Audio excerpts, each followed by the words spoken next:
Hello student, नमस्कार। स्वागत करता हूं आप सभी का एक बार फिर से आपके अपने YouTube चैनल आरपीएससी अड्डा पर। और उत्तर प्रदेश के विद्यार्थियों के लिए एक बहुत बड़ी भर्ती आ चुकी है, जिसके बारे में इस पूरे वीडियो में मैं आपको बताने वाला हूं। तो क्या ये भर्ती है, कितनी इसकी पोस्ट है, क्या इसकी एज है, क्या इसकी क्वालिफिकेशन है, क्या इसका सिलेबस है, क्या एग्जाम पैटर्न है, और क्यों ये वैकेंसी ऐसी है जिसमें अगर आप एलिजिबल हो जाते हैं तो आपका सिलेक्शन पक्का है, कंपटीशन आपको नहीं मिलने वाला।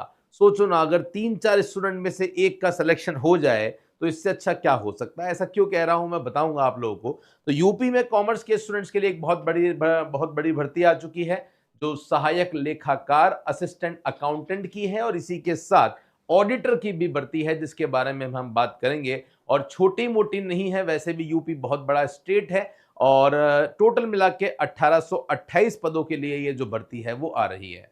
तो सबसे पहले मैं आपको बता दूं कि ये जो वैकेंसी आई है, बहुत सारे वीडियोस हो सकता है आपने इससे पहले देख लिए हों, और वो आपको पीडीएफ से बता रहे हैं। मैंने थोड़ी सी स्लाइड्स आपके लिए फिल्टर चीजें कर दी है, ताकि टू द पॉइंट आपको बातें जो है वो समझ में आती रहे। तो ये जो एडवर्टीजमेंट आया था, वो एडवर्टीजमेंट कब आया था? आपका ये जो विज्ञापन है ये आया था 3 फरवरी 2024 को, ये विज्ञापन आया था।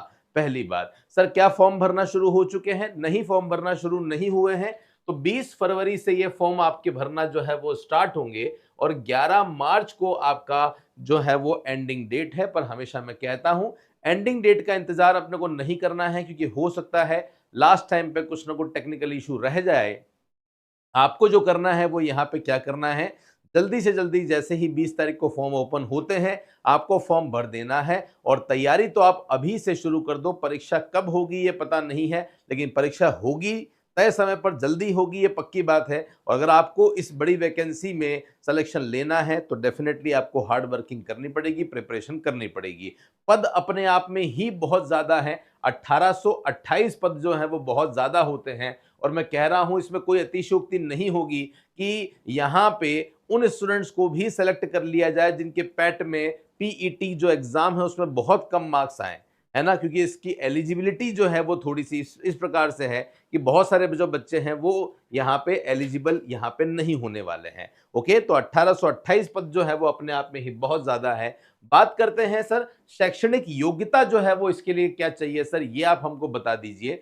देखिए, शैक्षणिक योग्यता में अगर आपने किसी भी कॉलेज से बीकॉम कर रखा है, या आपने एमकॉम कर रखा है, पर एमकॉम में मतलब पीजी में आपने डिप्लोमा कर रखा होगा, यहाँ एमकॉम नहीं लिख के अगर आपने जो है वो डिप्लोमा कर रखा है कोई पीजी का, तो भी आप इस वैकेंसी के लिए एलिजिबल हो जाते हो, है ना। तो पहली बात तो ये हो गई, इन दोनों में से कोई भी होगा। साथ में आपको यहाँ जो जरूरी है वो 0 लेवल सर्टिफिकेट जो है वो कंप्यूटर का होना आवश्यक हो जाता है। ये 0 लेवल सर्टिफिकेट अगर आप सोच रहे हो आप किसी प्राइवेट इंस्टीट्यूशन के पास चले जाओगे और वहां जाके बन जाएगा, तो वहां जाके नहीं बनेगा। एक अलग से सेपरेट वीडियो हम लोग भले ही इस सर्टिफिकेट के लिए बना लेंगे, लेकिन फिलहाल आप ये समझो कि ये सर्टिफिकेट आपके पास में होना ही चाहिए, तो ही काम चलने वाला है। ये कोई ना कोई रिकॉग्नाइज जो कॉलेज यूनिवर्सिटीज जो कोर्सेज करवाती है, वो आपको सर्टिफिकेशन चाहिएगा, वहां से काम होने वाला है।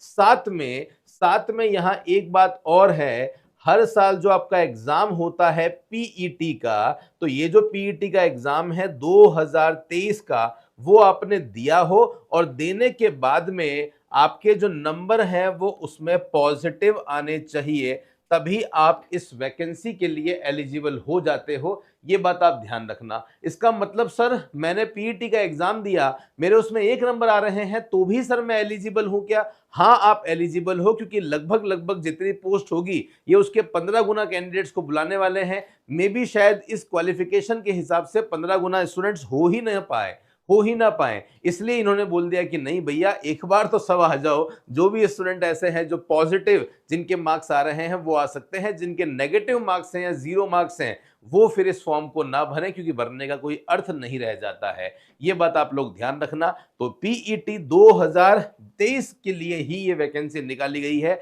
जिन स्टूडेंट ने पीईटी 2023 दिया होगा उन स्टूडेंट्स के लिए, उन लाखों विद्यार्थियों के लिए वैकेंसी जो है वो आ चुकी है। एज लिमिट क्या है सर? तो एज लिमिट में कोई दिक्कत नहीं है, 21 से 40 साल आपकी जो एज लिमिट है वो होनी चाहिए। तो एक अच्छी खासा जो गैप है वो आपको दिया गया है इस वैकेंसी के लिए, तो आराम से आप इसमें एलिजिबल हो जाते हैं। सर इसका सिलेक्शन प्रोसेस जो है वो क्या रहने वाला है? तो सिलेक्शन प्रोसेस में एक तो आपका रिटन एग्जाम होगा और रिटन एग्जाम के बाद डॉक्यूमेंट वेरिफिकेशन होगा, मतलब डायरेक्ट एग्जाम है, कोई ज्यादा समस्या नहीं है, यहां इंटरव्यू भी नहीं होने वाला है, सीधा रिटन एग्जाम के बेस पे सिलेक्शन है। अपने आप में ही बहुत अच्छी बात है, नहीं तो कहीं ना कहीं जितनी ज्यादा प्रोसेस होते हैं उतनी ही ज्यादा समस्याएं आ जाती है टेक्निकली, लेकिन यहाँ पे ऐसा कुछ नहीं है, तो आपके लिए एक अच्छी बात है। अब मैं बात करता हूं कि सर यहाँ पे सिलेबस क्या है, सिलेबस को आप थोड़ा सा बता दीजिए। सिलेबस थोड़ा सा आपको यहाँ पे जो है वो कम दिख रहा होगा, मैं कोशिश करता हूं कि उस सिलेबस को आपको अच्छी तरीके से जो है वो बता पाऊं। थोड़ा मैंने जूम कर दिया है, टेक्निकल टीम को कहूंगा थोड़ी सी ब्राइटनेस को डाउन कर दीजिए ताकि स्टूडेंट्स को जो है वो यहाँ पे नजर आ सके। ओके, तो बड़े ध्यान से देखना, यहाँ पे थोड़ी सी ब्राइटनेस में मुझे डार्क कर दो, कोई दिक्कत नहीं है। कंटेंट यस यस ये चलेगा, ये चलेगा, कोई दिक्कत नहीं है। देखिएगा बहुत ध्यान से गाइस कि क्या सिलेबस आपका रहने वाला है। आपके सिलेबस में आपको लिख दिया है यहाँ पे पार्ट 1 है, और जो आपका पार्ट 1 है उसमें लिख दिया है इन्होंने ऑडिट। ओके, और ऑडिट के साथ में इन्होंने यहां लिख दिया है अंतिम खाता। अंतिम खाता मतलब फाइनल अकाउंट। तो ऑडिट और अंतिम खाता, देखो सिलेबस बहुत ज्यादा मिसमैचिंग है, मतलब अगर आप मुझसे पूछो तो मैं कहूं ये सिलेबस हर कुछ ही दे दिया है इन्होंने। जो सीक्वेंस रखनी चाहिए थी, जो पैटर्न रखना चाहिए था वो नहीं रखा, हर कुछ रख दिया है। अकाउंटेंसी रखनी थी तो नीचे डाल देते, वापस ऊपर देने का क्या लॉजिक था? फाइनल अकाउंट सबसे पहले लिख दे, जबकि पहले फाइनल अकाउंट नहीं पढ़ी जाती। सबसे पहले अकाउंटिंग के बेसिक प्रिंसिपल पढ़े जाएंगे, जर्नल, लेजर, सब्सिडरी बुक ये पढ़े जाएंगे, डबल एंट्री पढ़ेंगे, आधारभूत सिद्धांत पढ़ेंगे, तब जाके हम फाइनल अकाउंट पे आने वाले हैं। बट चलो ठीक है, कुल मिला के बात यह है कि अपने को ऑडिट पढ़नी है। ऑडिट ग्रेजुएशन लेवल की जो ऑडिट होती है वो पूरी ही पढ़नी है।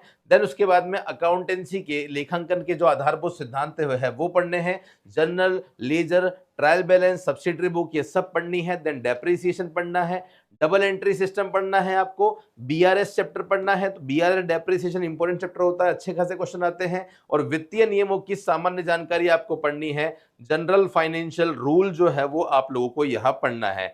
उसके बाद अगर मैं बात करता हूं तो यहाँ पे आरटीजीएस आपको पढ़ना है।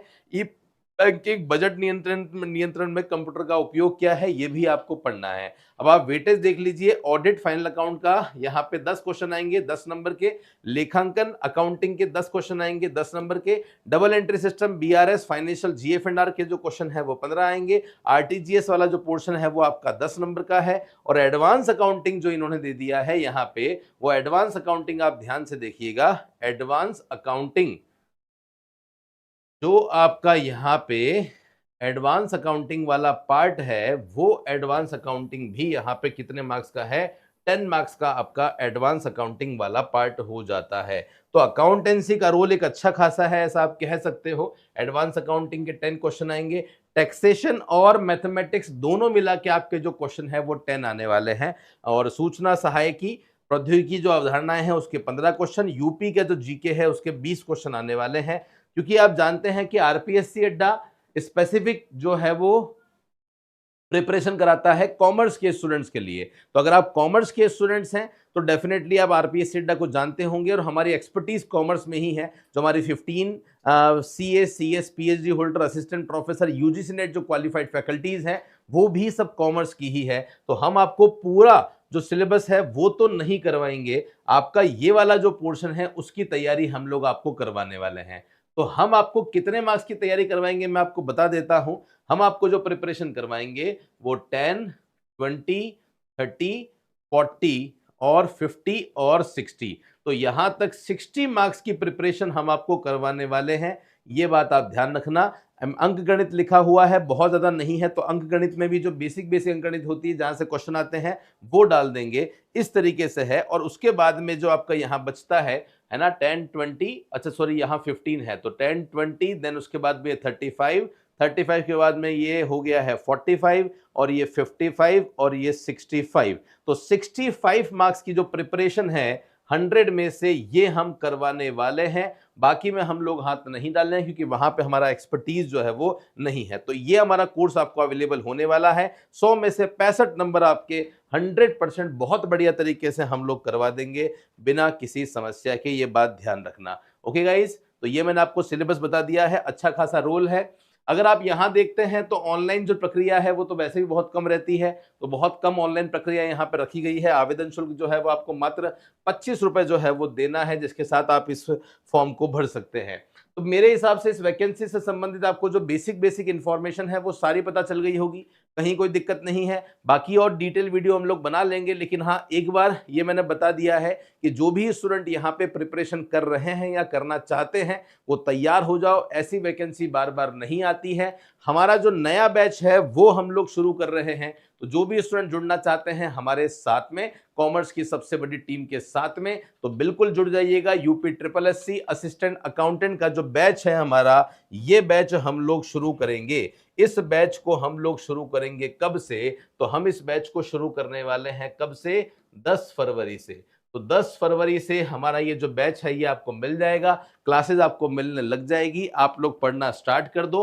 अभी हमने जो इसकी फीस है वो मात्र 1999 रखी है। इस कोर्स के साथ में 2000 से ज्यादा एमसीक्यू आपको अवेलेबल होने वाले हैं। फाइनेंशियल अकाउंटिंग की फैकल्टी अलग होगी, एडवांस अकाउंटिंग की फैकल्टी अलग होगी, ऑडिट की फैकल्टी अलग होगी, उसके बाद में ई बैंकिंग की फैकल्टी अलग होगी, जीएफएनआर की फैकल्टी अलग होगी। एक ही फैकल्टी घास नहीं काटेगी, बस यही हमारी सबसे खास बात, हमारी यूएसपी है, जिसके बेस पे हम आपका सिलेक्शन जो है वो करवाने वाले हैं। तो फिलहाल के लिए इतना ही। आप सभी के को मे भी आपको सारी बातें क्लियर हो चुकी होगी। अगर आप स्टूडेंट हैं कॉमर्स के और चाहते हैं रेगुलर बेसिस पे कुछ पीडीएफ मिले, कुछ एमसीक्यूज मिले, हमें कंटेंट मिलता रहे, रेगुलर बेसिस पे अपडेट मिलती रहे, तो नीचे डिस्क्रिप्शन में जो हमारा लिंक है उस पर क्लिक करके आप ज्वाइन कर सकते हैं हमारा टेलीग्राम चैनल, जहां पे सारी की सारी job update, free notes, class update, quiz and ये सब चीज जो है वो चीजें आपको मिल जाती है। जो हमारा कोर्स है उस कोर्स का जो डिस्क्रिप्शन है, जो लिंक है, वो भी मैं डिस्क्रिप्शन में डाल रहा हूं,